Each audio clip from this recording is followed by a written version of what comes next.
Vamos falar um pouco sobre 27.000. A gente vai falar assim, chegando desde o começo, falando sobre a família 27.000. Nós temos dezenas, literalmente dezenas de normas sobre segurança da informação. Essas são algumas das normas mais antigas, digamos assim, mas hoje mesmo a gente está discutindo novas normas que a gente vai traduzir, vai trazer.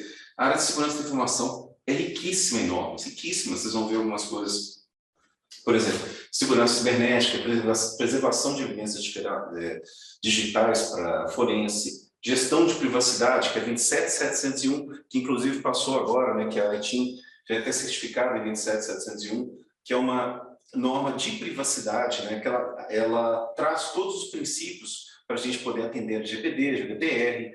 Então, e as principais, que são ISO 27001 e ISO 27002.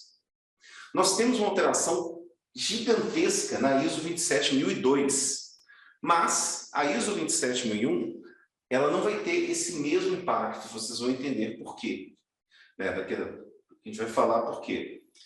A 27001 é o sistema de gestão. A forma que você vai gerir a segurança da informação não mudou. O que mudou são os controles. E a gente vai ter só uma mudança na 27001 no anexo, que é exatamente o que reflete os controles da 27002.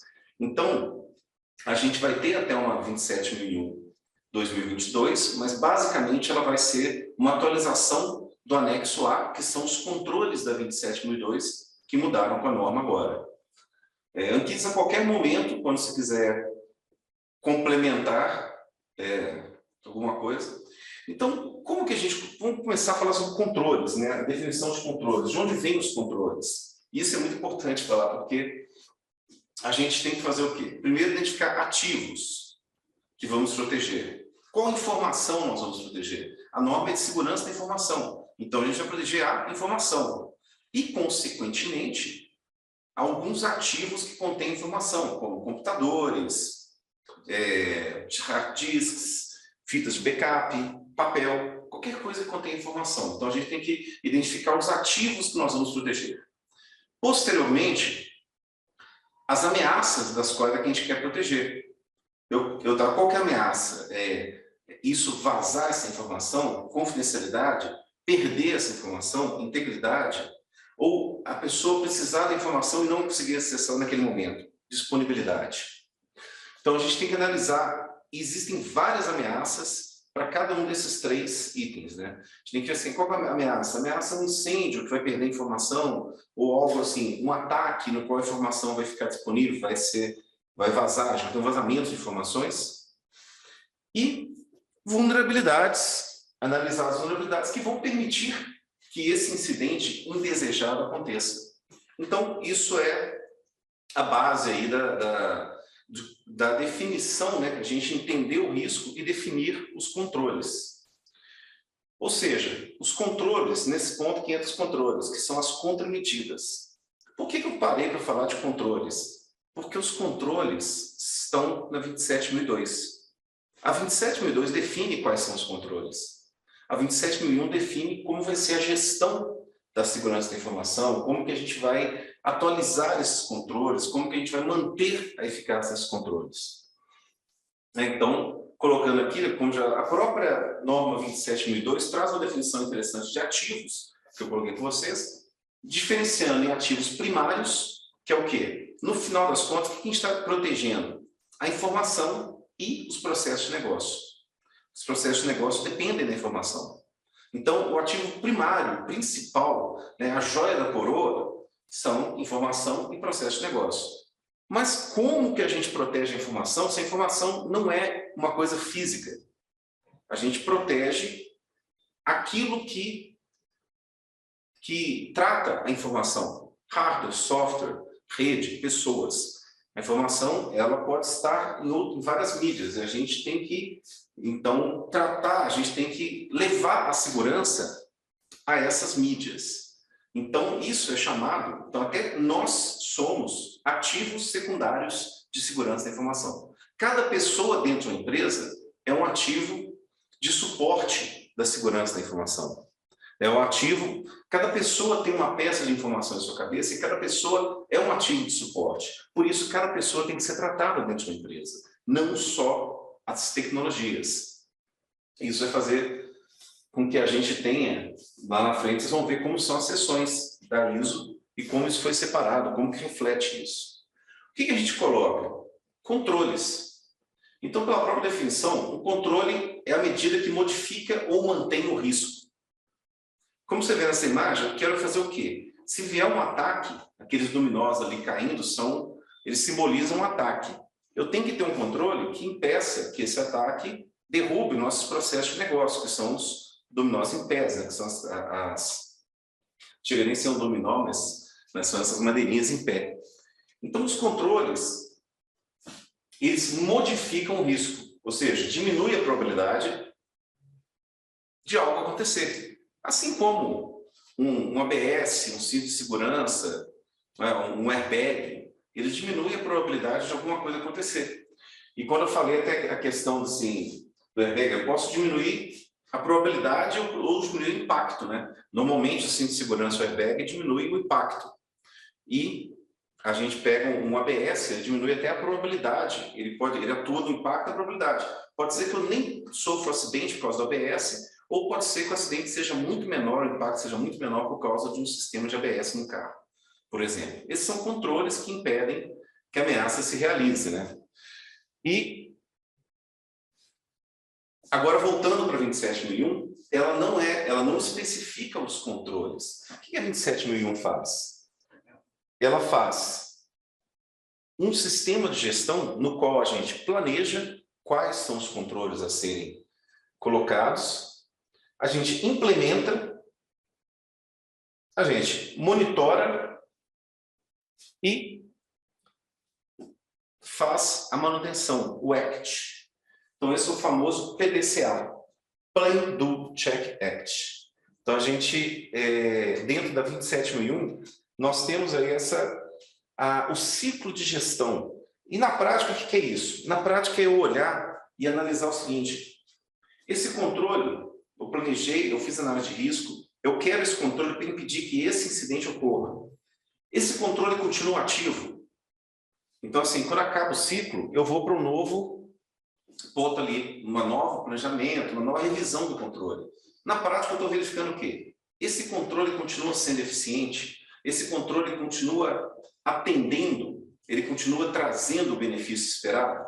Se ele trouxe o benefício esperado, a gente coloca lá, ok, o controle está ok. Se não, a gente revisa e efetivamente modifica o controle para novamente modificar o risco. Se esse controle não está satisfatoriamente modificando o risco da forma que nós queremos, a gente atualiza o controle para que ele modifique o risco da forma que queremos. Então, se eu tenho um sistema de backup que eu, diante do cenário atual, eu verifico que ele não é eficiente contra um ataque de ransomware, o que eu tenho que fazer? Modificar o meu sistema de backup para que ele seja mais eficiente na hipótese de um ataque de ransomware. E essas coisas, o que é o ataque de ransomware? É uma modificação do cenário exterior, que até 10 anos atrás ninguém falava nisso. O ataque de ransomware é muito antigo. Ele, sei lá, vem dos anos 80 ainda. Né? No final dos anos 80, o primeiro ransomware do mundo foi distribuído em disquete. Não sei se vocês sabem disso, mas foi um cara na porta de um congresso, distribuiu um monte de disquete num congresso de TI, com um software lá, só que na realidade esse disquete continha um ransomware. E o cara falava assim: mande um cheque para a caixa postal tal, lá no Panamá. Aí ele ia na caixa postal no Panamá, pegava o cheque e devolvia a chave de criptografia para o cara no envelope. Mandava também pelo correio. Então, o primeiro ransomware foi chamado de AIDS, né? Era o início ali do... E esse primeiro ransomware, ele funcionava via correio e cheque enviado para o Panamá, por incrível que pareça. Mas, ou seja, não é uma coisa nova, mas é uma coisa que agora está tendo... se uniu aí num cenário muito propício para o uso disso, e isso modificou a magnitude do risco. Isso fez com que as empresas entendam que todo mundo hoje, ou seja, aumentou o número de atacantes também. O crime organizado entrou nisso. Então, a gente tem hoje ataques constantes de ransomware. Isso modificou muito a magnitude do risco e a gente tem que olhar com outros olhos para as nossas soluções, tanto para backup quanto para conscientização dos colaboradores, tudo que possa impedir que esse ransomware venha a causar o impacto que ele deseja. Então, a ISO 27001, ela é esse sistema de gestão. E os controles em si estão na 27002, que é o objeto de estudo hoje, né? Essa é uma pequena introdução, só porque às vezes as pessoas realmente perguntam muito sobre a diferença da 27001 e 27002. Ah, mas a 27002, então eu vou certificar? Não, você vai certificar na 27001. A 27002 te traz os controles, a 27001 é o sistema. Você só se certifica se você tiver um sistema de gestão. Você pode implantar todos os controles da 27002. Se você não tiver um sistema de gestão para garantir que esses controles estão sempre atualizados, você não se certifica. Então, a gente tem a ISO 27001 como sistema de gestão, o conjunto de controles se encontra na 27002, então essa é a parte importante, porque nós atualizamos o conjunto de controles. Então, mudou a forma como a gente vai reduzir o risco. É isso que mudou na norma nova. Mudou a sugestão que a ISO te dá sobre como tratar esse risco, como reduzir esse risco. E elas têm um foco na confidencialidade, integridade e disponibilidade. Essas normas começaram no Reino Unido com o British Standard 7799, que teve uma versão 1, versão 2. Aí depois, quando ela se tornou ISO, né, a BSI, né, a BSI, falou assim, poxa, a gente podia transformar essa norma nossa numa norma ISO. No momento que ela virou uma norma ISO, a BSI parou de fazer a norma interna. O mesmo aconteceu com a 7799-2, que ela também desenvolvia e chegou numa hora que ela virou a 27001. Quando a 7799 virou a 27001, o BSI parou de desenvolver isso. Então, hoje, o Reino Unido não tem mais a norma britânica, o British Standard. Eles adotam a norma ISO internacional. E essa norma ISO, a -1, ela se tornou ISO 17799, que depois virou ISO 27002. E a -2 virou ISO 27001, que tem aí as duas versões, né? E a gente tem ali 3 versões da 27002. Se a gente contar com as versões do 7799, dá 4, praticamente 5. Porque, na realidade, essa 17799 de 2005, ela é praticamente igual à 27002 de 2008. Ela praticamente só foi renomeada. Então, a gente tem aí... Ô, Fernando, só para complementar, a BS 7799, ela tinha 2 partes, né? E aí uma virou a 27001 e a outra virou a 27002, né? A grosso modo, né? Que é as que estão aí, né? A parte 2 demorou mais, né? A parte 2 demorou mais, ela teve 3 versões antes de ser adotada, ou seja, antes de ter um sistema de gestão. Então, ela demorou muito mais para ser adotada. Já a parte 1, ela virou ISO 17799 rapidamente. Já depois da segunda versão, ela já virou ISO. Então, você vê ali as 2 primeiras, né, que são as BS, e elas se tornaram... Então, a ISO 177... A BS desapareceu para virar... A BS parte 1 desapareceu para virar ISO 17799. E a ISO 17799 desapareceu para virar ISO 27002. E a BS 7799-2 desapareceu para virar ISO 27001, que é o sistema de gestão. Ou seja, antes da ISO 27001, você tinha os controles, mas você não tinha uma certificação, você não tinha auditoria, você não tinha um processo de PDCA para segurança da informação. Você não tinha um processo de gestão, você tinha só os controles, que são o quê? Sugestões, porque a ISO 27002 fala, convém que você faça isso. A ISO 27001 fala assim, você tem que fazer isso. Mas como assim eu tenho? Se eu não quiser, se você não quiser, você não certifica. Então, assim, na realidade, você pode fazer por bem ou por mal, né? Você vai assim, olha, eu vou pegar, vou adotar todos os controles da 27002 porque eu acho que eles são legais. Tudo bem, você não certifica. Mas você certifica quando tiver um sistema de gestão. Mas se você resolver certificar, você vai ter que efetivamente provar que você adotou todos os controles que se aplicam à sua empresa. Você tem que provar isso através de uma auditoria. E para isso exige a 27001.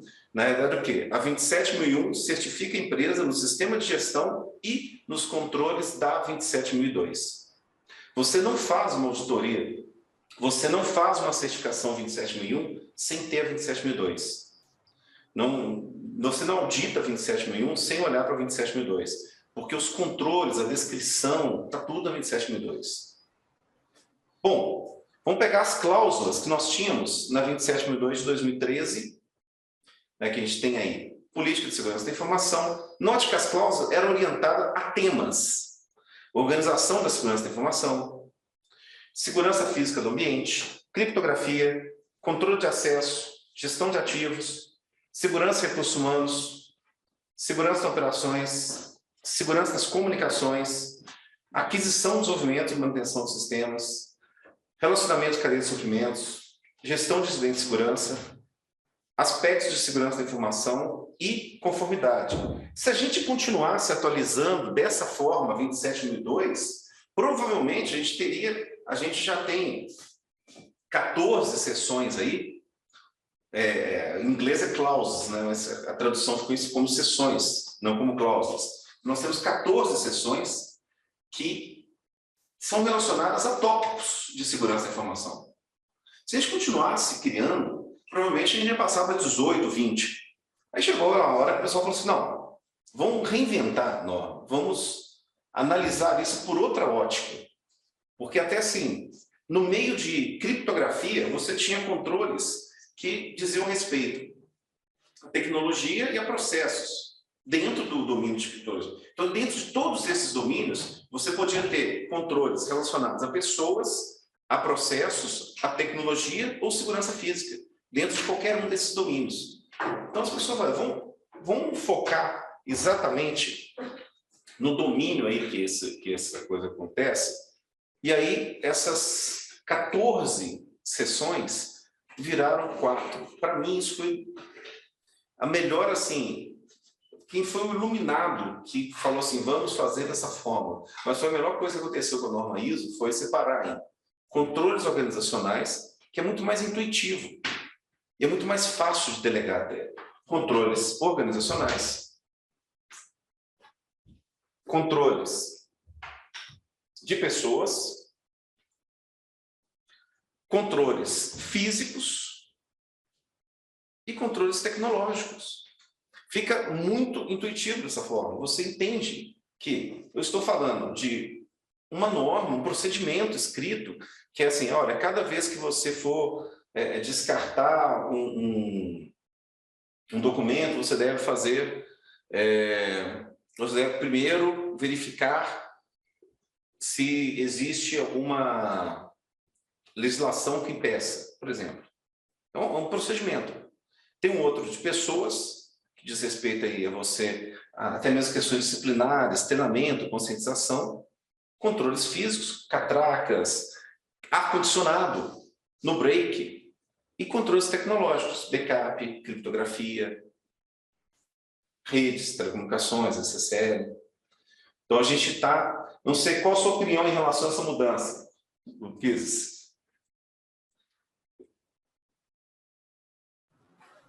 Eu achei que ficou assim, é que você falou assim, ficou muito mais fácil e intuitivo. E aí depois, quando a gente for ver a própria estrutura da norma, como está escrito, como que os domínios, os tópicos estão organizados, você vê que, na minha opinião, assim, né, inclusive assim, foi uma grande surpresa que eu até achei que ficou bem, realmente muito, muito bem intuitivo. Quando você tem lá uma sessão de controles, ele está explicando sobre o que isso relaciona. Ele diz também para cada conjunto de controles se isso está relacionado à confidencialidade, integridade ou disponibilidade das informações. Eu achei que, assim, de uma forma geral, assim, deu uma modernizada muito, muito boa na forma de apresentar os controles. Fora isso, né, todo o conjunto de controles foram revistos e foram ampliados para caramba, entendeu? Então, assim, às vezes, algum tópico que tinha uma quantidade X de controles pode ter, às vezes, até dobrado, eventualmente, a quantidade de controles devido a essa revisão e atualização aí. Então, teve coisas que ficaram muito mais detalhadas, inclusive, muito mais alinhadas às boas práticas correntes. Então, assim, quando a galera tiver acesso aí a ISO, na minha opinião, vai ser uma grata surpresa, né, por conta de todas essas atualizações, dessa facilidade da organização do próprio documento, mas ao mesmo tempo vai ser desesperador, porque vai ter um baita trabalho pela frente para se adaptar. Mas é um trabalho saudável, entendeu? Eu acho incrível, assim, a gente viu como que, apesar de ter muito mais controles, ela ficou mais fácil, mais gostosa de lidar.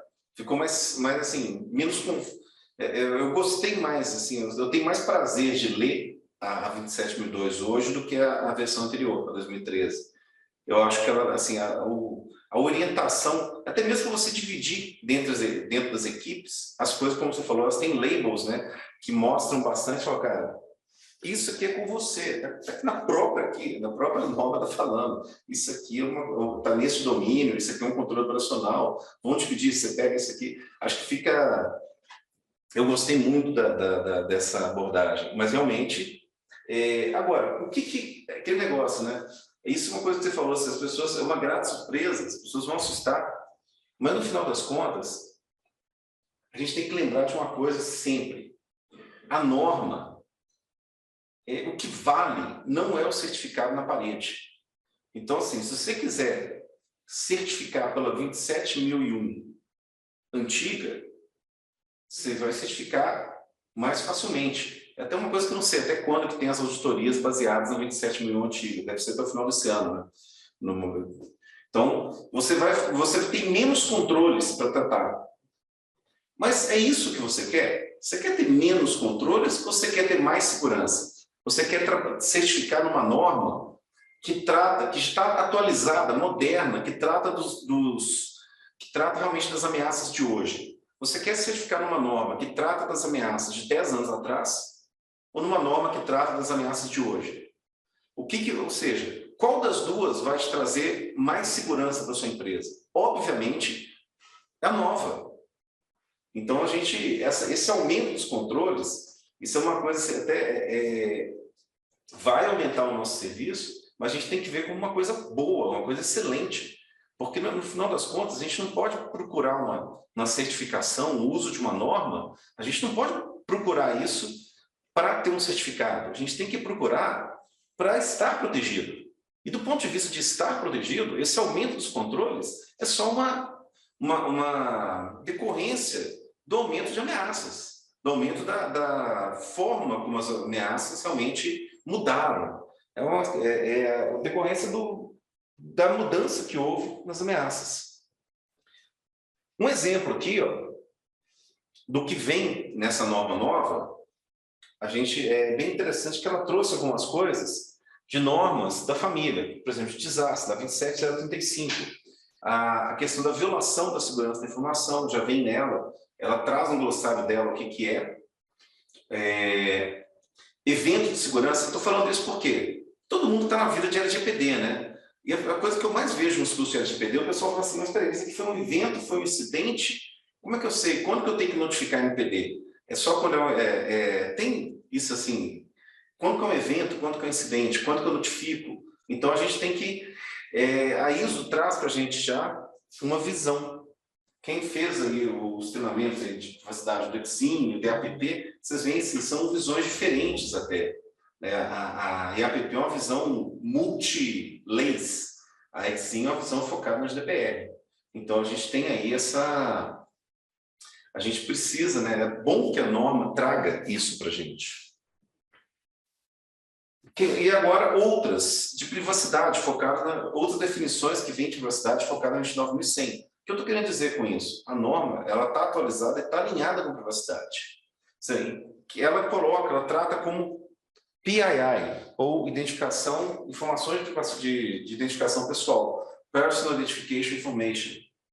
Então, ele traz ali quem é o PII Principal, né, que é até tem uma observação na nota lá que fala que muitas legislações tratam como titular dos dados, né, principalmente a GDPR. A ISO trata como PII Principle. E nos Estados Unidos você vai ouvir o tempo todo PII. Tanto a ISO quanto o NIST nos Estados Unidos tratam as informações do titular como PII, né? Ou PI. Então, ela traz a definição já do processador, do PII Principle, já traz todas essas definições dentro dela. A 27002 importou da 29100 e da 27075 algumas definições para ajudar no entendimento aí dos controles. Isso já é outra coisa bacana que veio na norma. E os atributos que o Cris falou. Ô, Fernando, volta só no slide anterior, por favor. Quero fazer um comentário. Eu acredito que você não deve ter pego isso daí da última versão da 27002 que a gente trabalhou na BNT, porque uma preocupação que nós tivemos, isso eu estou comentando porque eu acho muito interessante de comentar, de toda essa questão em relação à privacidade, a gente tem um alinhamento com a LGPD, né? Não faria sentido ser o contrário. Então, assim, inclusive, o uso dos termos, que nem aqui, por exemplo, no seu slide está PII Principal, processador de PII, na verdade, assim, na 27002, que vai sair versão ABNT em português, nem tem a expressão PII, por ser uma expressão da língua inglesa, né? No momento de fazer essa tradução, nós nos preocupamos em adaptar essa tradução aos termos utilizados na LGPD. Então, assim, agora, de verdade, de cabeça, eu não vou lembrar. Mas, assim, em vez de falar PII, nós falamos assim, dados pessoais, entendeu? Uhum. Que é o termo usado na LGPD. Então, assim, diversos outros termos relacionados a isso daí, que nem, acho que PII Principal, acho que nós tratamos como titular dos dados, né? Então, assim, o próprio texto da ISO já foi traduzido usando, nessa parte relacionada à privacidade, já foi traduzido usando os termos da LGPD para ficar fácil, né, essa correspondência. Inclusive, se não me engano, tu vai ter até uma nota assim, porque Nota de tradução, porque teve que fazer. coisas relevantes referentes ao processo de tradução podem acabar gerando uma nota da versão brasileira, né? Um anexo ou um bloquinho de notas no texto da norma, e aí lá a gente vai estar explicando isso, que os termos foram traduzidos para fazer a correlação com os termos adotados na LGPD.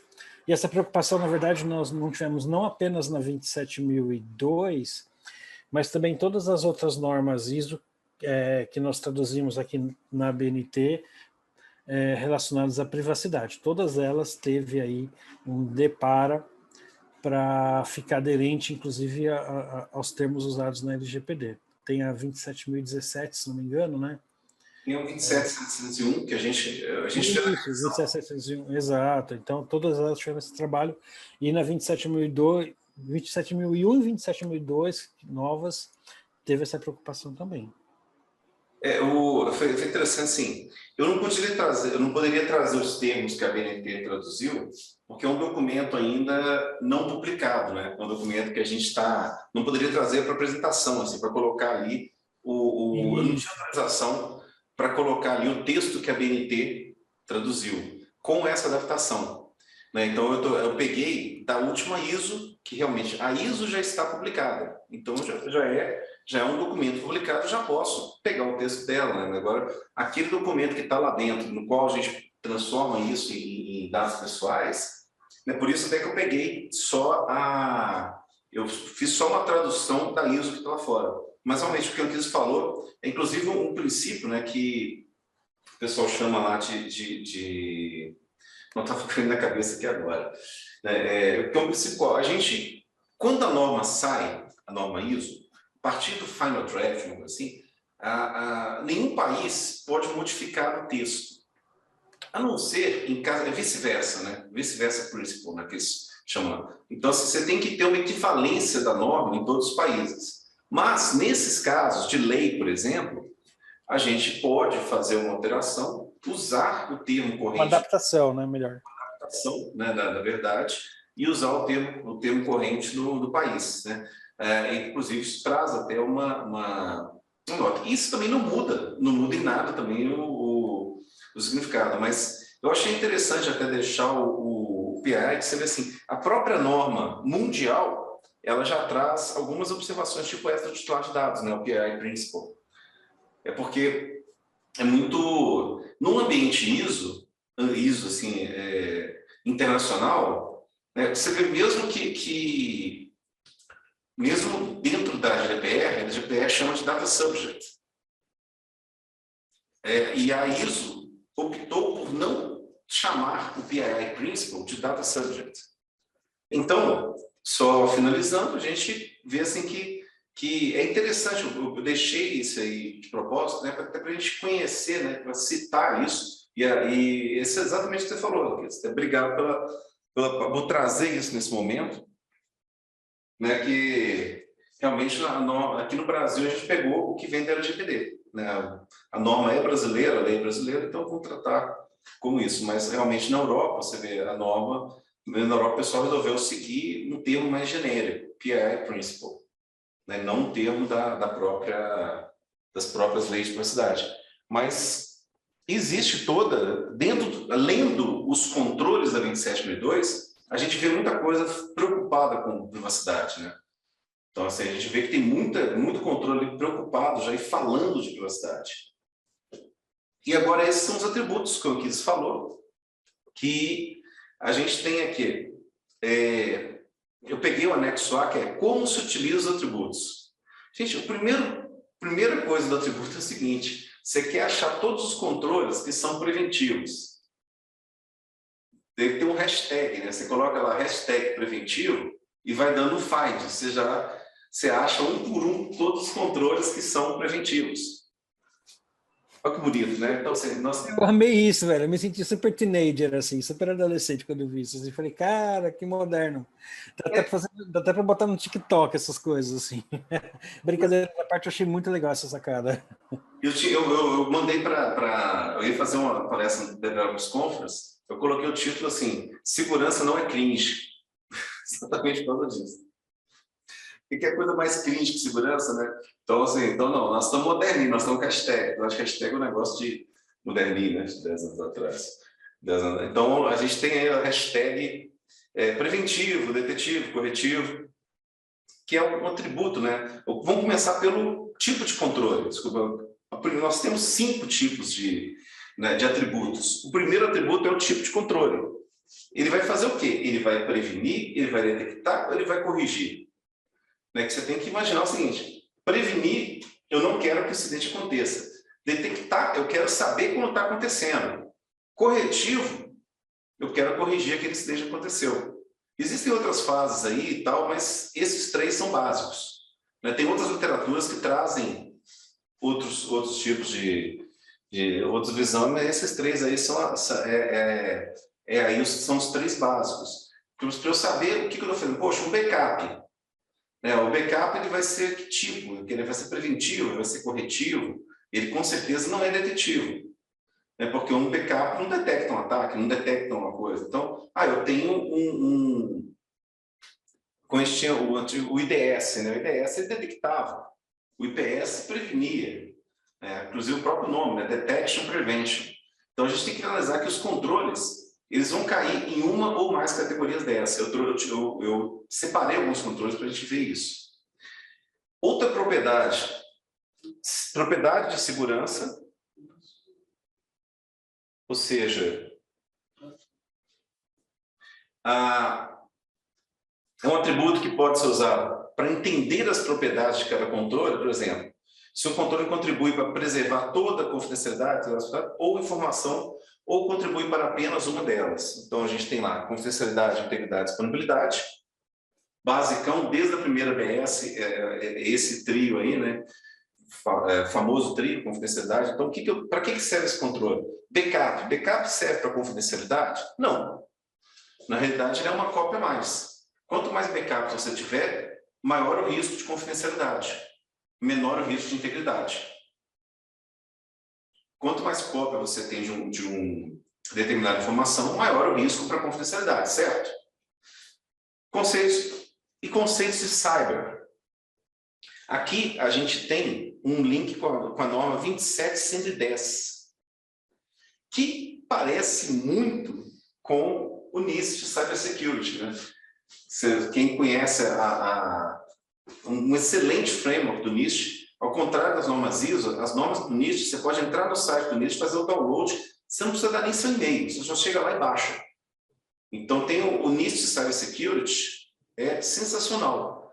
E a 27110, ela é muito parecida com o NIST nesse sentido. As fases de cibersegurança, o quê? Identificar, proteger, detectar, responder, recuperar.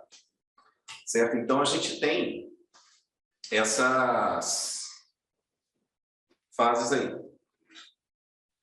E capacidades operacionais do domínio de segurança, ou seja, aqui o que mais tem em atributo é capacidade operacional. Para que esse atributo pode ser usado quando a organização deseja classificar os controles da respectiva, por exemplo. Eu quero classificar que tipo de controle é esse. Qual o departamento responsável?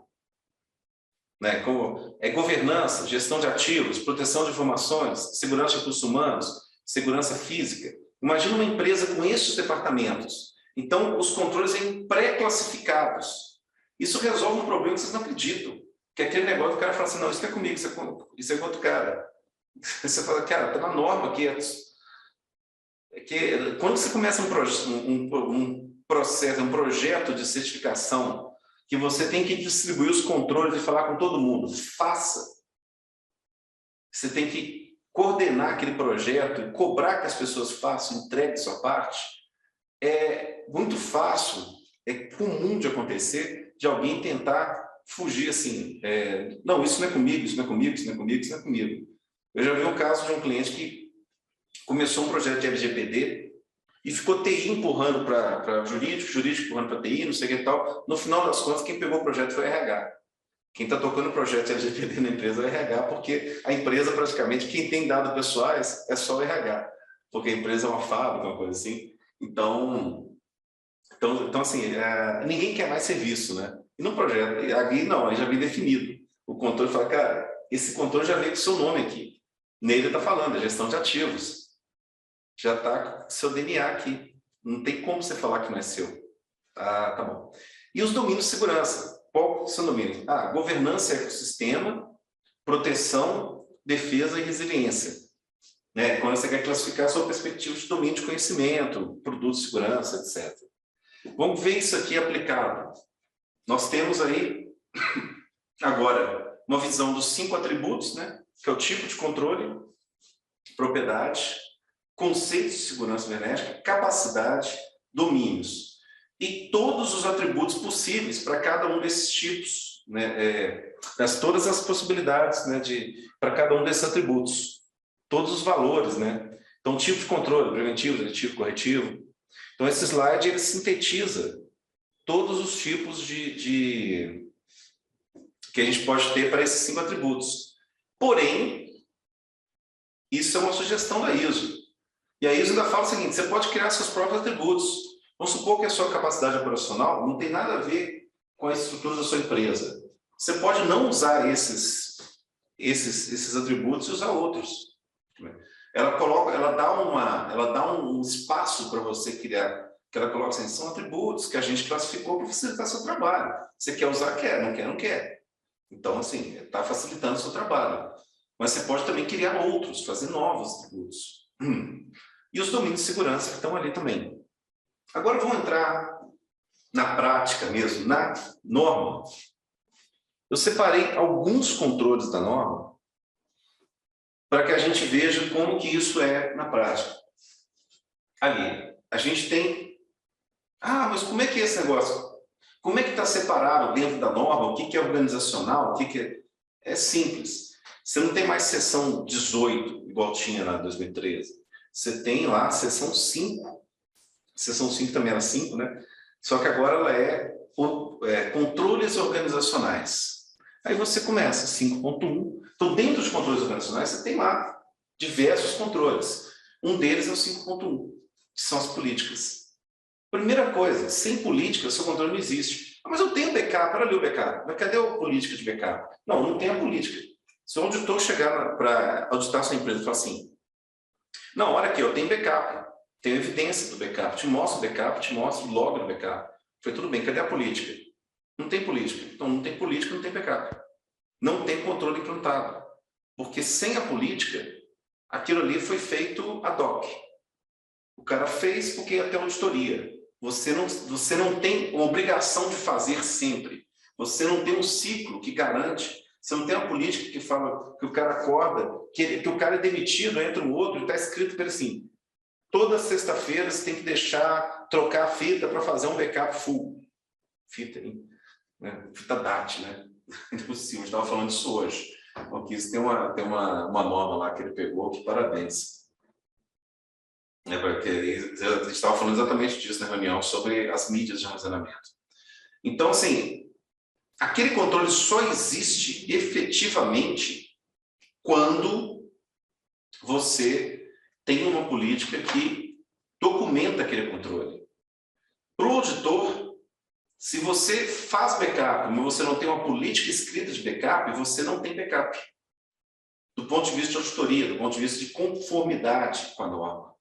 Certo? Então, as políticas, o primeiro tópico, o primeiro controle da norma é escrever as políticas de segurança da informação. Certo? Então, a gente tem aqui, o 5, né? Ali já começa 5.1. Eu separei alguns aqui. Ó, segregação de funções. Tipo, preventivo. Porque depois você está evitando que uma coisa aconteça.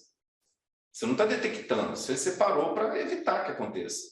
Você não quer uma pessoa que possa modificar o servidor e modificar o log. Se esse cara puder modificar uma informação no servidor e puder modificar o log também, um ataque some. Ele ataca o servidor e modifica o log. Pronto. Então, assim, quando você segrega funções, faz o seguinte: o pessoal de auditoria fica lá com o centralizador de log, ciência, de lá o quê, e os administradores de servidor ficam com os servidores. Ele pode até modificar o log naquele servidor, mas o centralizador de log é responsabilidade da auditoria. Só esses caras podem visualizar o que está lá. O CIEM, alguma coisa assim.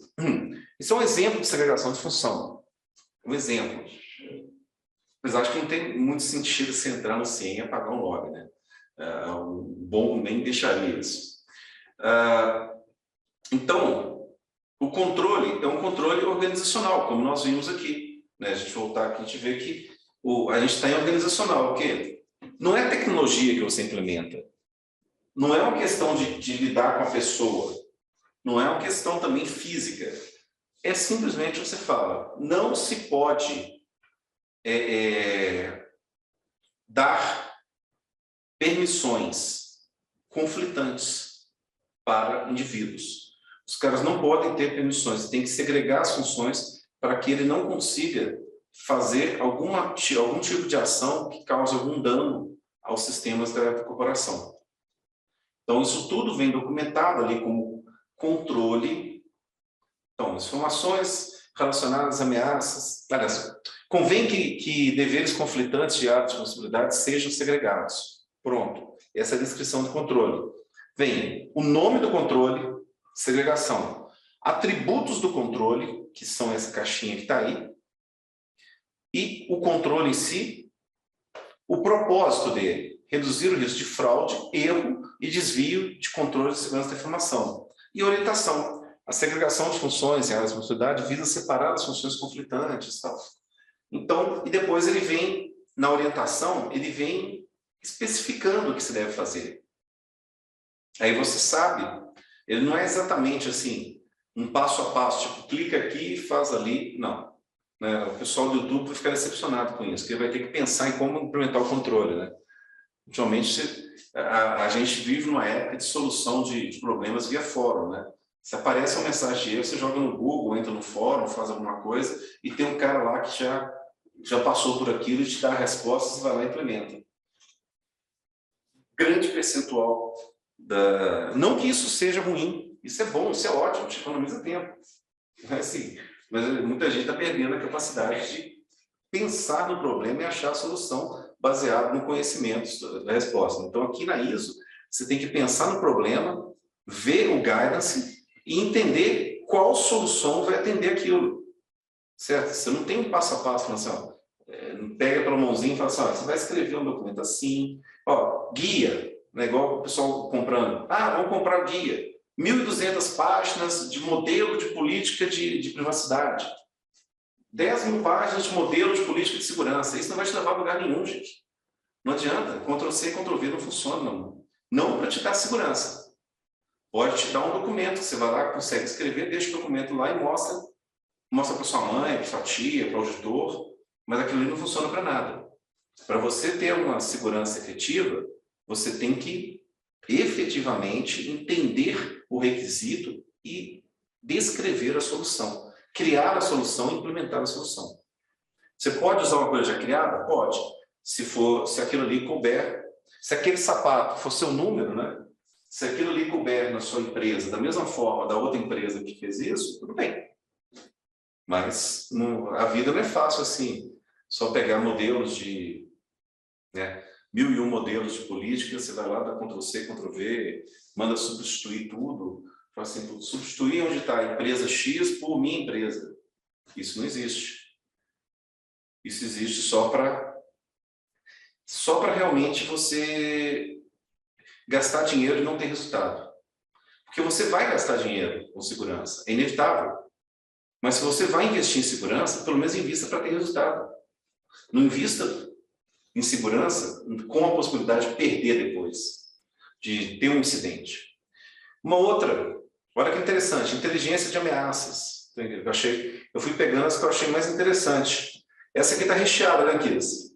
Ela é preventivo, detetivo, corretivo, confidencialidade, integridade, disponibilidade. Ele identifica, detecta, protege. Então, assim, isso me chamou a atenção, por isso que eu separei esse controle. Que é o quê? Você realmente coletar as informações. Ah, mas como é que eu faço isso? Qual que é o link? Onde que eu vejo isso? Não, gente, não está aí. Você vai ter que interpretar o controle, você vai ter que ler, você vai ter que entender o controle para que você possa efetivamente achar a sua solução para esse problema. Aprendendo com incidente de segurança. Então, assim, você teve um problema, lições aprendidas. Onde que eu vou documentar isso? Olha lá, o conhecimento adquirido com incidente de segurança e informação deve ser usado para fortalecer e melhorar os controles de segurança. Ou seja, você pagou caro por esse erro. Você vai perder esse dinheiro. Esse é um aprendizado que sua empresa teve da forma mais cara. Se você pagou caro para aprender isso, você tem que aprender. Você não pode perder essa memória. Teve um incidente? Vamos lá. Por que teve um incidente? Vai lá, descobre o porquê do incidente, documenta e toma as ações para que não aconteça de novo. É esse tipo de controle que vem na 27002. Procedimentos operacionais documentados, né? O último aí da parte de procedimentos. Já foi para 37 lá, hein? Nossa, tem 5.1, 2, já pulei para 37. Olha a quantidade de capacidades operacionais. Todo mundo quase. Todos os procedimentos seus, você tem gestão de ativos, segurança física, todos você tem que documentar os procedimentos. Certo? Então, procedimentos operacionais de instalações devem ser documentados e disponibilizados para o pessoal que deles necessita. Também que adianta você documentar, imprimir e colocar um livro lá no porta-bíblia. Ele tem que estar na intranet, tem que estar disponível para todo mundo, para o cara consultar a qualquer momento. Então, a finalidade, garantir o funcionamento correto e seguro das instalações. Então, você tem várias, aí você tem um guide, a orientação, aí eu peguei só as primeiras linhas, de todos. Existem 1, 2, 3 páginas de orientação para cada procedimento. Então, o documento é muito rico. Ele te dá, assim, é a melhor amiga que a gente pode ter, a 27002. Sem brincadeira, porque a nossa função é trabalhar com segurança. A função da empresa é sobreviver. A empresa não pode parar e morrer num ataque. É engraçado que tem mais de 4 anos que eu dou o exemplo de... Falo assim, imagina a nossa empresa, nos cursos, a nossa empresa modelo, a empresa fictícia, é uma universidade, a Evolvers. Imagina se... Eu fico sempre falando, imagina se a Evolvers sofreu um ataque de ransomware.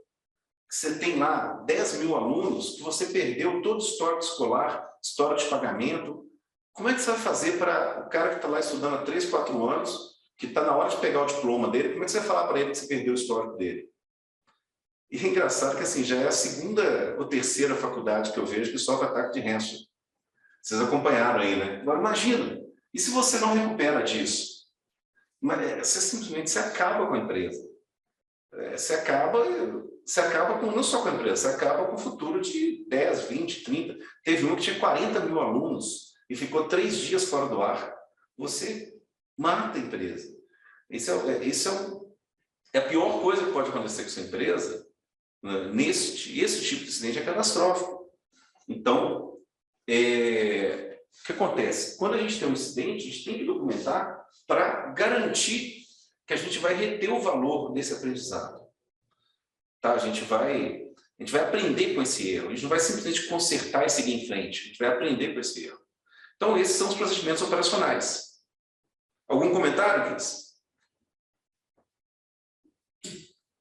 Tá bom.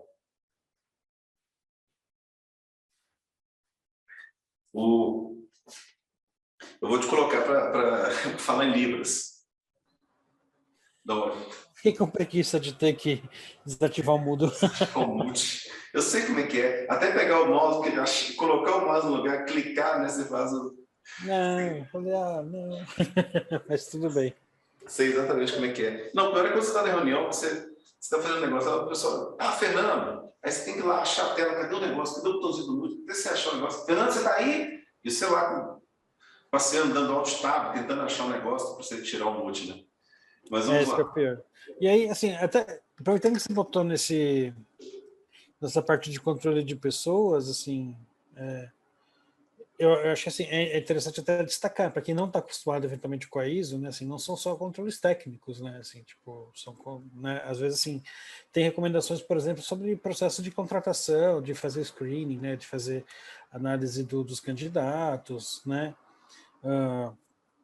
eu acho muito legal. E aí, eu queria só reforçar também o que eu falei antes, assim, quando eu participei do esforço de tradução, quando eu vi essa ideia, né, de você ter para cada controle, né, essa tabelinha dizendo tipo, as propriedades, os conceitos, as capacidades, os domínios, eu achei sensacional, assim, eu gostei muito porque eu achei que isso facilita muito a organização. Só reforçando uma coisa que a gente já falou e compartilhando a minha experiência quando eu tive o meu primeiro contato aí com essa versão nova da 27002. E a carinha é bem essa, né? Desculpa também interromper de novo. A carinha é bem essa. Você tem os controles, né? A categoria, assim, a macro categoria, né? A família lá de tipo People Controls, e aí você tem cada um dos subcontroles, e aí você tem sempre essa tabelinha, né? Essa indicação meio que em formato de tabela de quais são eles, aí você começa a descrever, né? Qual que é o controle, propósito e quais são as recomendações. Eu achei que isso ficou muito bem organizado. A gente escreveu um capítulo, né, Renato, sobre frameworks para uma coleção de livros de compliance da revista Tribunais, que foi, inclusive, organizado pelo Marcelo Crespo, esse livro. E aí eu já tinha isso faz quase 2 anos. Eu já tinha lá o draft, né, era o DIS, não era o final draft, era o draft. Eu já tinha assim, essa visão de que ia diminuir o número. Tem 2 anos que eu estou esperando sair isso. Por isso que logo que saiu agora, eu falei, vamos montar, fazer um evento para isso. Eu falei, mas eu não posso pegar o que está no draft da ISO também e colocar no livro. Então, antes dela ser publicada. Aí o que eu fiz? Eu coloquei... Falei assim, se você pensar bem, os controles da ISO, eles vão mais para uma dessas 4 áreas. Aí chama físicos, segurança física. Mas fora do que era fora a seção de segurança física de 2013, tinha mais controles físicos espalhados pelas outras, um aqui, outro ali e tal.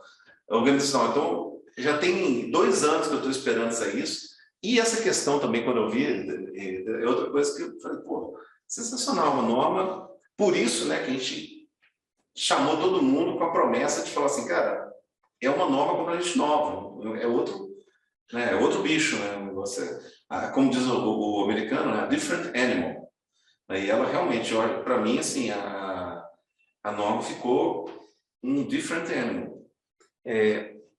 Então, indo aqui já para o segundo, o primeiro, a gente pegou mais exemplos, o segundo, People Controls, eu peguei o quê? Um exemplo mais importante em relação à pessoa, né? Que é exatamente conscientização, educação e treinamento, que é a especialidade do nosso amigo Anquises. Então a gente, e nossa, né, na parte de treinamento também. E a gente vê, o interessante disso aqui é que todo curso que eu dou de certificação internacional, tal, toda vez que eu falo de prova de certificação, eu falo, se tiver alguma questão falando sobre treinamento e conscientização, se tiver alguma opção nas questões de prova que fale sobre treinamento e conscientização, preste muita atenção nessa opção, que normalmente é a opção certa. O americano, o europeu, eles falam assim, qual que é a melhor forma de você prevenir um ataque de ransomware? O brasileiro fala, putz, comprando uma appliance de 200 mil reais que vai escanear não sei o que, tal, para não deixar aquele pessoal fazer bobagem. O americano fala assim, conscientizando seus colaboradores. O europeu fala, conscientizando seus colaboradores. Então, se você pegar assim, todas as certificações internacionais, a resposta certa é a resposta que fala conscientização. Treinar, conscientizar. É sempre a resposta certa. Então, Inclusive, assim, complementando, não é à toa que o modus operandi da grande maioria de todos os grupos de ransomware e de extorsão existentes hoje é invadir a empresa usando credenciais que eles roubam via phishing ou que vazaram. Né? E aí depois eles vão implantar um malware, que daí depois vão fazer movimentação lateral, que aí depois vão tentar invadir o AD da empresa, fazer escalação de privilégios, etc. Mas o vetor inicial de ataque, se não for em todas, em quase todas as invasões atuais, é através de phishing e senhas vazadas. E no final das contas, então você fala, o que o gestor, que mentalidade... Ele faz upgrade da licença do Firewall, compra um Firewall numa versão maior. Gasta mais 100 mil reais para fazer um upgrade da versão, para não sei o quê, para tentar conter isso tecnologicamente. 100 mil reais você foi otimista, porque não, foi só, às vezes pode bater milhão aí essa conta, ainda mais com dólar a 5. Falei só uma versão menor, só um upgradezinho. Gasta 1 milhão no Firewall, mas não gasta, sei lá, 50 mil numa solução de conscientização. Um amigo meu, Ciso, falou exatamente isso. Ele falou, cara, se eu precisar de um Firewall, alguma coisa, de hoje para amanhã, de 500 mil reais, eu consigo aprovação de hoje para amanhã. Fala assim, cara, deu um problema aqui e tal, a gente está sem, eu consigo aprovação emergencial de 500 mil de hoje para amanhã. Tem meses que eu estou querendo 10 mil para fazer um treinamento e não consigo. Então, assim, por isso que eu falo, eu, dando curso de PCI-DSS, né, uma empresa, que eu não vou falar qual é, mas uma das mais antigas, das primeiras, dando um curso para um aluno, eu falei assim, mas... Não, o aluno falou assim, eu estou pagando o custo do meu bolso. Eu falei, por quê? Cara, o budget da minha área para treinamento é de 8 mil reais no ano, para dividir entre todos os colaboradores. O budget da área. Então, você vê assim, isso... Praticamente. Então, você vê, isso é uma empresa que tem milhões e milhões e milhões de recursos. Então, esse ponto aqui de conscientização, o Brasil peca muito nisso. Muito, muito, muito, muito, muito, muito, muito. Controles físicos. Já fomos metade, né? Já pegamos ali pessoas, agora físicos. Que é um exemplo aqui, pega e fala de novo, preventivo, confidencialidade, proteção, que é um dos perímetros, né? O primeiro é sempre o perímetro. Qual o controle que eu trouxe do controle físico? Opa, teve um problema aqui. O problema é só no nome ali, desculpe. Monitoração, eu esqueci de atualizar o nome ali em cima. Esse controle, na realidade, ele é monitoração dos controles físicos. A instalação deve ser continuamente monitorada para acesso físico não autorizado. E esse controle eu achei interessante pelo seguinte, olha lá embaixo. Ele fala assim, olha, detectar e impedir o acesso físico não autorizado. As instalações devem ser monitoradas no sistema de vigilância que podem incluir guardas, alarmes de intrusão, sistemas de monitoramentos, como circuito fechado de televisão, tal. Fala tudo que você pode usar ali, né? O acesso a edifício sobre o sistema crítico deve ser monitorado continuamente para detectar o acesso ou comportamento suspeito.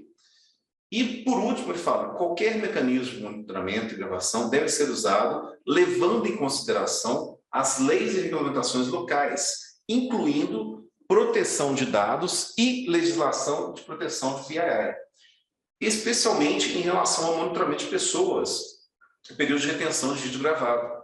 Então, assim, como a gente falou, em todos os pontos da norma, você encontra a preocupação com as leis de privacidade. A ISO abraçou muito isso. Por quê? Porque 80% do que a gente precisa em lei de privacidade é proteção de dados. Notem, as próprias leis não se chamam lei de privacidade. A LGPD é Lei Geral de Proteção de Dados. A GDPR, ou RGPD, né? Regulamento Geral de Proteção de Dados. Então, nem as leis que as pessoas chamam de leis de privacidade, até o nome delas é proteção de dados. Porque é o mais difícil, é o maior trabalho, a maior parte do trabalho é você escrever, reescrever contrato, você colocar avisos de privacidade é fácil. Agora, coloca um aviso de privacidade no seu site e vai cumprir.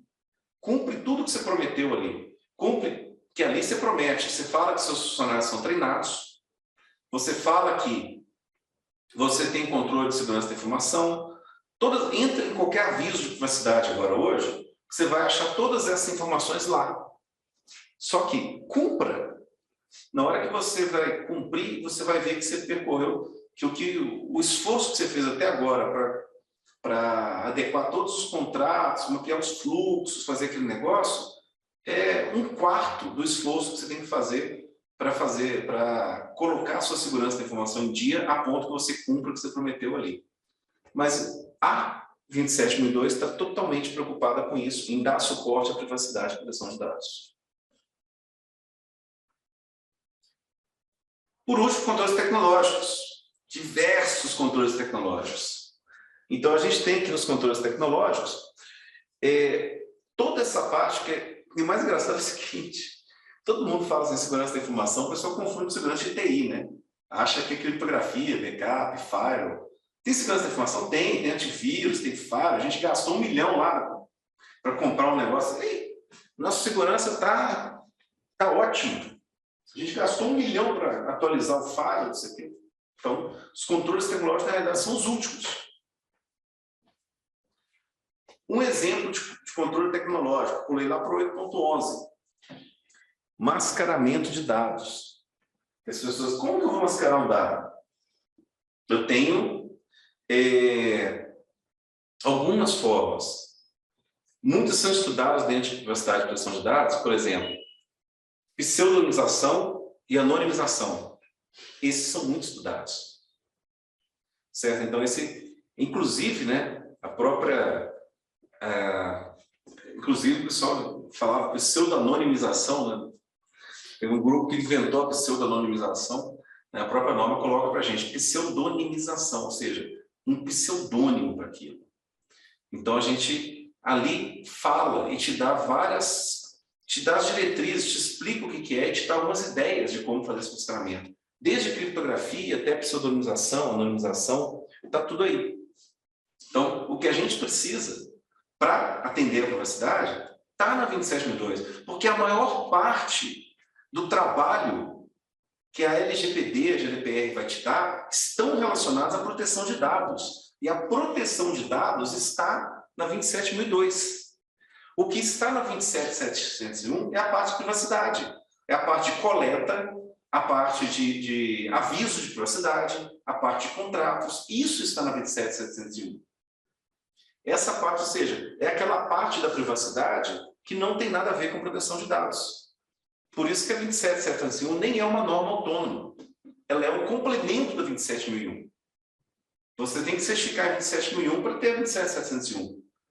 Ela não é, você não certifica assim, sozinho. Você fala assim, vou certificar. Como que você vai certificar a 27701 sem ter a 27001? Como é que você certifica em privacidade se você não tem proteção de dados? Não tem, não certifica, não existe.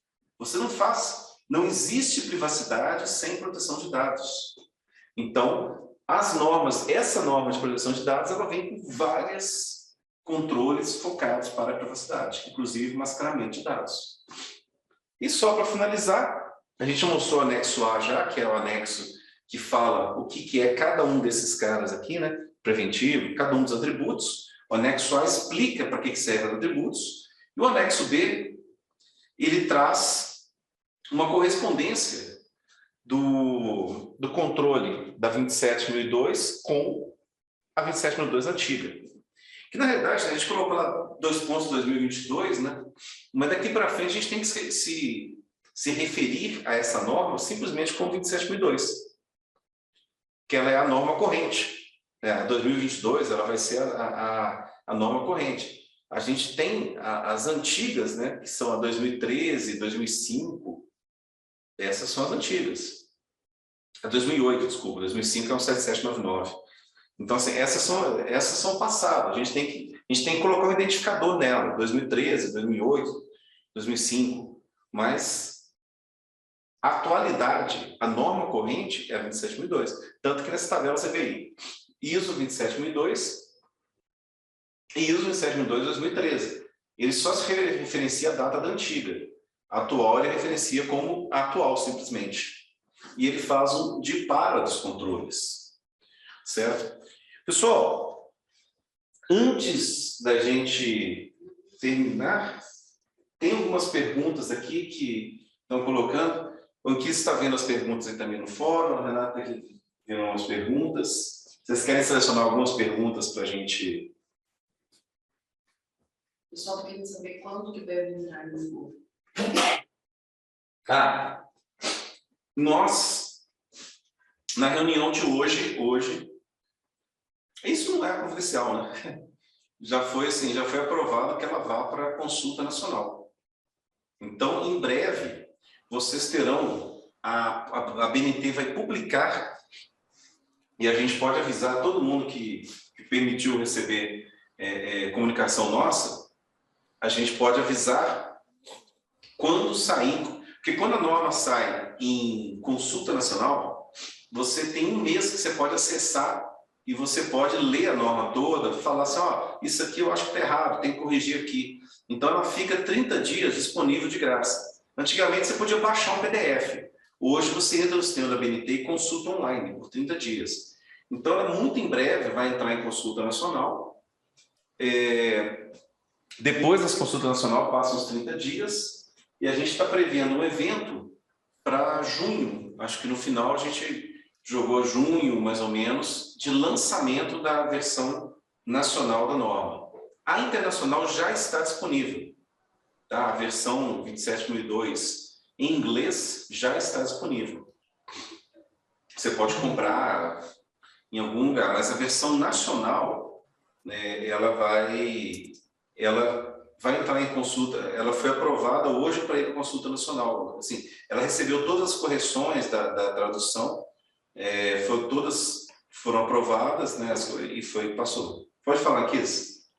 Exato, o que a versão inglesa, né, da 27002, ela foi lançada em 15 de fevereiro, se bem me lembro, né? Então já está disponível no site da ISO para compra, né? E aí, em paralelo, nós aqui no Brasil, no grupo de trabalho lá da BNT, nós fizemos um trabalho de tradução da norma, revisão da tradução também, e hoje nós tivemos uma reunião agora à tarde, né? Qualquer norma da BNT, o último passo antes dela ser publicada e virar uma norma oficial é ir para a consulta nacional, onde ela fica disponível no site da BNT para qualquer pessoa do Brasil, qualquer um dos nossos 200 milhões de habitantes, pode acessar o site da BNT, acessar a norma e enviar sugestões de correções, no texto da norma. E aí, essa coletânea de retornos, né, de sugestões, voltam para o nosso grupo, a gente dá uma última revisada e ficou pronto, a gente já libera a norma para publicação. E aí tem um processo interno da própria ABNT de fazer a editoração gráfica, frufruzinho, tá? Preparar o documento lá no padrão gráfico aí da própria ABNT, e que nem o Fernando falou, a previsão é que provavelmente em junho, mais tardar em julho, isso assim, a gente está falando totalmente extraoficial, sem nenhum compromisso de que realmente vai acontecer, mas a estimativa, a previsão, assim, informal aqui entre a gente, é que provavelmente em junho ou julho a versão brasileira já vai estar pronta, vai ser lançada, a BNT vai fazer um evento aqui em São Paulo para lançar formalmente a norma, e já vai estar disponível ela para você comprar no site, né? Ou você baixa a versão digital, você pode comprar a versão impressa também, se quiser. Então, basicamente, esse é o processo. Uma curiosidade interessante, até para falar, assim, é que nem o Fernando comentou en passant em alguns momentos, né? Esse processo de tradução de uma norma ISO para ela virar uma norma BNT, basicamente é uma tradução literal, tá? A gente simplesmente pega o texto que está lá e traduz para o português. Sim. Ah, mas putz, aqui no Brasil eu acho que seria melhor naquele controle de segurança física incluir também uma guarita de segurança blindada, porque aqui no Brasil aqui a violência é galopante, sei lá. Se isso daí, se essa recomendação de guarita de segurança blindada, a prova de bala, não está na ISO internacional, a gente não pode colocar aqui, né? Ou seja, o conceito realmente é uma tradução de para, entendeu? Então, da norma inglesa eu consigo traduzir para português, e se eu pegasse só a portuguesa, ela seria idêntica à norma inglesa. Em inglês, perdão, né? Não é nem norma inglesa, né? Eles chamam de vice-versa, né? Você tem que ter esse vice-versa. Então, assim, é uma tradução literal. Então, na verdade, até é um erro que acontece com muita frequência, tanto nas revisões internas como na consulta nacional. Às vezes o pessoal faz alguma sugestão do tipo, não, porque aqui também precisa incluir tal item, ou considerar também tal cenário, mas na verdade não, é simples uma tradução de para, e aí o que a consulta nacional quer é que a galera diga assim do tipo, essa norma está legal, ou está ruim, não se adequa ao Brasil, e se está legal, você tem que ajustar alguma coisa no texto, tem algum erro de tradução, ou alguma coisa assim. Então não é uma consulta, infelizmente, né? Assim, por conta desse formato aí, não é uma consulta no sentido de dar sugestões ao conteúdo da norma. De novo, isso porque é uma norma internacional que a BNT traduz para o Brasil. Se fosse uma norma que a própria BNT cria, e a gente tem alguns casos de normas de segurança que a própria BNT criou, então, por exemplo, a 16167, se não me engano esse é o número, que é a norma de classificação de informação, ela foi criada no Brasil, entendeu? Então eu tenho total liberdade de botar qualquer recomendação, requisito que nós achamos relevantes dentro da norma, porque ela foi criada por nós, a gente não está traduzindo de nenhum lugar. Mas no caso específico, por exemplo, né, da 27001, 27002, né, e toda essa família baseada na ISO, é uma tradução literal, né? Então, esse é o único cuidado aí que a gente tem que ter com relação a essa parte de consulta nacional. O lado legal, que nem o Fernando comentou, né? Nesse momento de consulta nacional, você consegue visualizar o texto da ISO, como que ela vai ser, como que vai ficar, tal, né? Ainda não é o texto final, aprovado, tal, mas é provavelmente 99,9% do texto final. A não ser que se ninguém achar nenhum erro, é o texto final. Exato, Eventualmente tem algum errinho, alguém esqueceu de traduzir uma coisa, um erro de digitação, isso às vezes acontece também. A gente mesmo, quando está fazendo a revisão, a gente revisa, manda um monte de coisa, outros mandam um monte de coisa, tal. Aí, só que a gente não tem uma visão do que o outro achou, o que o outro achou, tal. Aí, quando vai para a consulta nacional, a equipe de revisão volta, além de 200 milhões de brasileiros que quiserem, podem acessar, a própria equipe de revisão volta e relê a norma para ver se acha alguma coisa, para ver se tem mais alguma coisa. Então, a equipe editorial que eles chamam, né? Do editorial. Então assim, geralmente muda uma coisinha ou outra, porque a própria equipe que assim, eu, Anquises, todo mundo vai ler de novo a versão que foi para consulta nacional, e talvez a gente ache alguma coisa que passou despercebido, ou que a gente mandou e na hora de colocar ali também não ficou certo. Então, assim, ainda tem esse estágio, mas é muito pouca coisa. Não é algo assim... Por exemplo, as normas antigas que você baixava o PDF, tinha Tinha gente que rodava, passava anos só com a versão de consulta nacional, porque a versão de consulta nacional ela não muda o sentido, sabe? É uma coisinha de ortografia, nada que vai impactar na forma como você impacta, como você vai implementar o controle. A versão que não tem acesso é bem a versão final. Isso quando não vazava essa versão de consulta nacional, né? E aí você dá uma googada, que você não quer comprar norma, você vai no Google e procura norma X, né? Aí você acha em algum lugar essa versão de consulta, né? Infelizmente isso acontece, né? Aí, então, só complementando o que a gente está falando, né? Porque a Karen perguntou se então essa norma foi aprovada hoje, né? Então, sim, a tradução da norma foi aprovada, então ela já está pronta, ela está praticamente no processo, ela tá pronta para a última etapa do processo antes da publicação, que é a consulta nacional. Então, a tradução foi aprovada, a sua disponibilidade para consulta nacional foi aprovada, então, nos próximos dias ela deve ir para a consulta nacional, fica 30 dias disponível no site da BNT, fechou esse período, coleta os feedbacks, analisa, e aí já está pronta ela, vai ser divulgada publicamente. Uma coisa interessante também para comentar, não sei se está claro para todo mundo, né? Assim, sobre a importância de você pegar uma norma ISO e traduzir para uma BNT. Que, pô, se eu estou falando assim, eu só fui lá, peguei Google Translator e joguei aqui para português. A grosso modo foi isso. Deu um pouco mais de trabalho do que só jogar no Google Translator, porque, né, teve várias adaptações. Mas o significado é o seguinte: a partir do momento que uma norma ISO vira uma norma BNT, tem a sua versão em português, do ponto de vista regulatório, né, e legal, ela faz parte dos padrões regulatórios do Brasil, entendeu? Do arcabouço regulatório do Brasil. Então, ela passa, não vou dizer que tem força de lei, porque seria muito pesado dizer isso, né? Mas ela passa a ser um requisito regulatório que as empresas brasileiras estão convidadas a seguir, tá? Então, assim, isso tem um peso, digamos assim, eu não quero falar burocrático, mas enfim, isso tem um peso aí muito grande, o fato de uma norma ser adotada pela BNT, porque ela vira um padrão dentro do Brasil. Se eu tivesse pensado nisso, eu tinha me candidatado para trabalhar na tradução das normas de telecom, de segurança da informação para telecom. Porque daí eu vou saber assim, pô, a minha operadora vai ser obrigada a adotar essa norma. Só para... Né? Tem uma anotação aí aqui, Fernando, do Marcos Santana, você foi abrir. Ele gostaria de contribuir, gostaria de saber de vocês como que ele pode contribuir, qual o procedimento. Ótimo, qualquer pessoa pode contribuir. A BNT assim, é aberta para qualquer cidadão brasileiro. Qualquer pessoa pode entrar, contribuir, participar das reuniões. Então, assim, a gente tem o contato, né, da BNT, que facilita isso.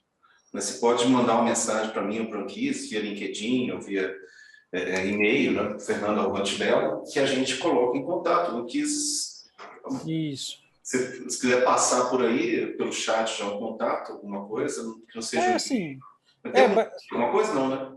Assim, basicamente o que acontece, né? Assim, a BNT tem vários grupos de trabalho, então assim, ela tem desde norma de segurança até norma de, sei lá, botijão de gás, entendeu? Enfim, e aí dentro desse conjunto assim quase gigantesco aí de grupos de trabalho, tem lá o grupo de trabalho, né, sobre segurança da informação. E aí dentro desse grupo de trabalho tem duas pessoas, né, tem uma pessoa que é o grande coordenador, né, que é o Ariosto, que é apoiado pela Carol da própria BNT, né, que ela meio que secretaria, né, e ajuda na coordenação do grupo, e todo o resto do pessoal, incluindo eu, o Fernando e mais umas 4, 5 dezenas de pessoas, somos voluntários que a gente vai lá porque a gente acha legal, é doido, né? Porque a gente é doido e a gente acha esse tipo de coisa bem legal. Então, assim, a gente atua lá como voluntário. Assim. Então, assim, de novo, tem um coordenador específico do grupo de trabalho, né, que é apoiado pela infraestrutura da BNT, e está aberta a qualquer pessoa / empresa, né, você pode tanto lá estar como pessoa física ou eu sou, sei lá, né, o Fernando da Antebellum, por exemplo, né, ele é o Fernando que é o representante da Antebellum, por exemplo, né? Então, você tem aí um grupo aí de pessoas que se voluntariam, né? Pode ser um aprendiz, não precisa ser uma pessoa ninja na área, tá? Porque o trabalho lá muitas vezes é acompanhar, né, todo o esforço que a gente tem de mapear as novas normas que estão surgindo lá na ISO, né, se a norma, avaliar se a norma se aplica à nossa necessidade, à nossa realidade do Brasil, se achar que se aplica, criar um grupo de trabalho para... na verdade, sim, existem dois momentos, digamos assim. Tem um momento em que a norma está sendo construída ou revisada, né, que é um processo que dentro da ISO, sem brincadeira, pode durar 2 ou 3 anos até para uma norma ser construída, porque são vários passos, né, desde elaboração no primeiro rascunho, levantamento de requisitos, de informações, elaboração no primeiro rascunho, aí vai lá umas quase 5, 10 fases aí de elaboração aí, até chegar no texto final, né? Então a gente tem tanta possibilidade de colaborar nesses grupos que estão criando ou revisando as normas, ou colaborar também no grupo que identifica uma norma ISO e decide que já está pronta e decide, né, uma vez que ela está pronta e aprovada, a gente decide traduzir e trazer aqui para o Brasil. E tem um terceiro caso também, de repente a gente pode ter a iniciativa de criar uma norma para nós, então justifica-se toda a necessidade e desenvolve aí essa norma. Então, assim, qualquer pessoa pode voluntariamente participar né, dos grupos de trabalho da BNT, e aí tem aí várias opções de participação. Você não, de novo, você não precisa ser um expert na área, né, basta ter interesse, curiosidade e vontade de contribuir, né? As reuniões, já respondendo a Luciana, né, as reuniões são principalmente agora na pandemia. Assim, elas sempre foram híbridas, né, com uma parte do pessoal se reunindo na sede da BNT em São Paulo, e uma galera online, aí por conta da pandemia ficou 100% híbrido, 100% online. Então, assim, independente de onde você mora, trabalha, você tem liberdade de participar. E é interessante, porque de verdade, assim, tem pessoas que participam frequentemente lá do grupo, que são de vários lugares do Brasil, assim, diversos. Porque toda interação é online. Hoje, de cara, assim, eu estava aqui em Belo Horizonte, não quis em São Paulo, eu gosto de Salvador, provavelmente. O Ariosto, que é o coordenador, ele mora em Salvador, é um baiano da gema. Ele tinha que ir, ele sempre, voltando aí, antes da BNT, teve as reuniões que eram no Serasa, depois passaram para a Microsoft. A Microsoft cedeu por muito tempo o espaço para fazer as reuniões também e depois foi para a BNT, foi para uma salinha da BNT lá em São Paulo, depois ficou online. E as próprias reuniões da ISO são online, ia gente do mundo inteiro se reunir numa cidade. Eles fizeram até uma reunião aqui no Brasil, em Salvador, da ISO, para debater isso, e as próprias reuniões da ISO agora são só online. Gente, só complementando uma coisa que o Kiss falou, que a norma não tem uma força quase de lei, né? Tem uma norma da BNT que criou uma tomada de 3 pinos. Pra vocês terem uma ideia.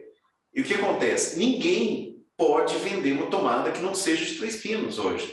Você não pode mais vender o modelo antigo. Por quê? Porque no Código de Defesa do Consumidor fala que é vedado você colocar produtos ou serviços que não estejam de acordo com a norma da BNT. E o Código de Defesa do Consumidor é uma lei. Então, no final das contas, tem uma lei que fala que você tem que seguir a norma da BNT. Se você seguir esse raciocínio, todas as empresas no Brasil teriam que estar de acordo com a 27002. Isso que é interessante. No fundo, está certo falar que acaba tendo força de lei, né? Porque tem uma lei que fala. Falar isso, mas no fundo...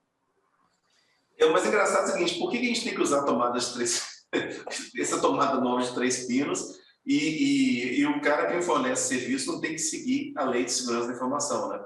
Então, isso que é complicado. Só complementando a Luciana, né? Na verdade, assim, Luciana, não sei se ficou claro, assim, basicamente você não tem que se candidatar, se inscrever nem nada, basicamente tem que entrar em contato com o coordenador lá e falar, eu quero participar do grupo. Ele vai falar, beleza, ele vai te adicionar nos convites dos próximos encontros. A BNT faz um encontro a cada 3 meses, né, 4 encontros por ano, onde tem a pauta e a gente discute aí, e nesse meio tempo a gente acompanha a evolução de cada uma das normas, né, dentro desse grupo de trabalho de segurança tem vários subgrupos, cada um cuida direto, cuida especificamente de uma norma que a gente está trabalhando, ou revisando, ou traduzindo, e aí quando você participa da reunião, você pode se voluntariar, eu quero ajudar o Anquises a traduzir a norma tal, e quero ajudar o Fernando a revisar a outra norma. E que nem a gente comentou, assim, o jeito mais fácil, entre em contato com a gente, que a gente passa o contato direto para o coordenador, e aí ele já te inclui nos convites das reuniões. Você pode até mandar uma mensagem direto, aqui, se você estiver com um e-mail para a Luciana, que está pedindo o contato, manda um direct message pelo chat, que daí... É que eu não estou com e-mail agora, é a Carolina, né? Tem que mandar um e-mail para a Carolina, e a Carolina, ela manda um NDA, a primeira coisa, você vai receber um acordo de confidencialidade, você vai ter que assinar esse acordo de confidencialidade, escanear, né, tirar uma foto com o celular, digitalizar esse documento e mandar por e-mail para a Carolina. Aí ela vai te colocar no grupo, você vai passar a receber comunicações da BNT. Então, o processo é bem simples. Você fala que quer participar do grupo o grupo que trabalha nas normas de segurança, né, o SC27, não precisa nem decorar isso, mas se coloca lá no grupo para trabalhar com as normas da família 27001. E outro dia que eu achei uma norma de ortodontia dentro da 27000. Fui olhar assim, fui elencar todas as normas da 27000, eu achei uma norma lá de prótese ortodôntica dentro da família 27000. Estranho, né? Mas depois eu te mando ele para pegar. E a última coisa é a seguinte, aí passar o vídeo agora. O som tá melhor agora? Tá.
Fundada no ano 2000, a NetSol se especializou em segurança da informação. A empresa é certificada na ISO 20000, Sistema de Gestão de Serviços de TI desde 2010 e acaba de se certificar na ISO 27001, Sistema de Gestão de Segurança da Informação. Nosso portfólio inclui soluções anti-malware, certificados SSL, CASP, TNT, SAS, consultoria em cloud, Linux e redes, e-mail seguro nas plataformas Zimbra 365, firewall de próxima geração, backup, monitoramento, teste de difusão Wi-Fi, Service Desk e Data Center. A Nedsol e a SonicWall se orgulham de serem o patrocinador institucional do capítulo ISACA BH. A SonicWall acaba de lançar o relatório de ameaças cibernéticas 2022. Aponte a câmera do seu celular para o QR Code e veja como se proteger destas ameaças.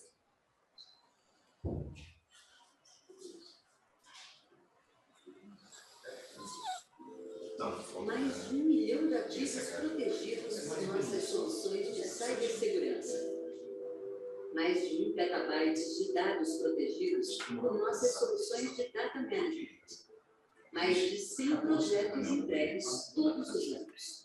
A ISH Tecnologia protege os negócios de empresas de todo o país contra ameaças digitais, fornecendo a estrutura que elas precisam para operar e crescer com soluções de alta complexidade e alta tecnologia, incluindo as maiores empresas do Brasil. São mais de 600 clientes de setores como governo, mercado financeiro, saúde, serviços, educação e indústria. A ISH Tecnologia cresce em média 30% ao ano. Estamos no ranking das 250 melhores empresas de serviços de segurança do mundo, ocupando o 27º lugar, com metodologia de mercado auditada interna e externamente, seguindo padrões globais de qualidade. Combinando nossa plataforma nativa em nuvem com nossas equipes altamente treinadas, atuamos como uma extensão do time da empresa para entregar monitoramento, detecção e resposta. 24 horas por dia, 7 dias por semana, 365 dias no ano. O nosso negócio é garantir a sua tranquilidade enquanto o seu negócio muda o mundo. ISH Tecnologia, estrada para o futuro.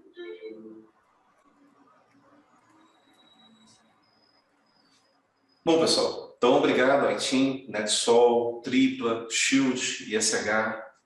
Obrigado por proporcionar aí esse patrocínio, essas oportunidades. Quem for de BH, procure saber sobre o capítulo BH do ISACA. Quem for de São Paulo, Rio, Brasília, procure o seu capítulo local. O capítulo São Paulo, a gente trabalha muito junto. A gente está trabalhando agora na tradução da norma COP de 2019. O capítulo de São Paulo está encabeçando aí uma iniciativa de ministrar os ensinamentos gratuitamente do SISM, do CERISC, e eu vou até ministrar o SISM nos finais de semana. Então, assim, a gente vai ter instrutores de São Paulo, aqui de BH. Então, a gente sempre, procure na sua cidade, que a gente está querendo reforçar ao máximo aí a ação dos capítulos e trazer ao máximo aí uns eventos como esse, ou eventos de certificação, ou happy hour, né? Aqui, igual todo final de ano, a gente faz uma festa grande aqui em Belo Horizonte. Esse ano a gente fez já, no final do ano passado. A gente só não fez em 2020. 2019, inclusive, foi na Baca. Aquela coisa. Porque foi o último evento que aconteceu na Baca. Eu ou Anquises? Acho que o Anquises. Pessoal, vamos encerrar então. Agradeço a todos pela participação. E são exatamente 19 horas, né? Aqui está com a mãozinha amarela. É mãozinha de aplauso. Obrigado, Tiz. Obrigado muito pela participação aí. Foi um prazer tê-lo aqui. Pena que eu não estou indo mais a São Paulo, mas a próxima vez a gente tem que se encontrar.